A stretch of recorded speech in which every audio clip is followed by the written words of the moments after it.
We move on to the second question, Mateo and Sue.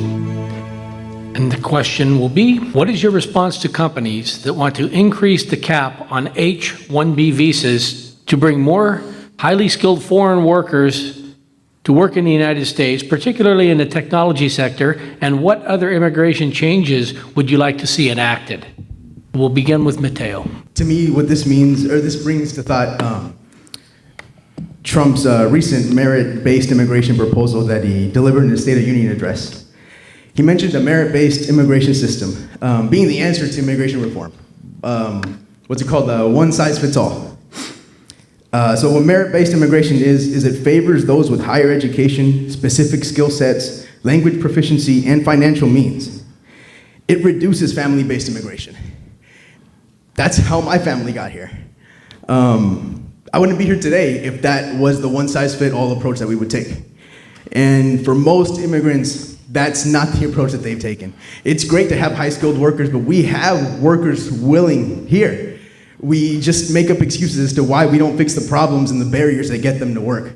I would support putting a cap on HB1 visas because we have, like I said, willing workers here. We only utilize 76% of our economic output. That's 24%, and that's less people than we have unemployed. It's a simple solution, but there's money on the sides that basically keep things from happening. In terms of three basic things that need to be done for immigration, of course, we need to have a secure border. Any country agrees with that. We need a simplified process to achieve adjustment of status, and basically watch out for organizations that may be there to take advantage of the immigrant community. You have in Mexico notarios, and they come here, and essentially it's a notary republic. They tell you that they can fill out immigration paperwork, and all they do is rip you off for your money. I saw it every day in the office where I worked.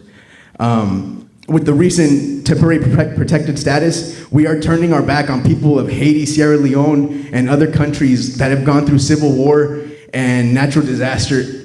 Haiti still has 60,000 homeless people, and we're just gonna cut them off. I wish the president had someone to treat them like that. Thank you. Thank you. Sue? All right, I believe that one of the greatest problems that we have today is we're living in an environment that is very divisive in our country. Immigrants built this country, just like my grandparents did when they came to America. I would support any proposal that would increase the value of our economy, that would strengthen our economy, and help in any way. And I believe that this is being prohibited by much of the talk that we hear coming out of Washington, D.C. today. That is our biggest problem, is the people that are there do not speak for the rest of us, and how we support immigrants.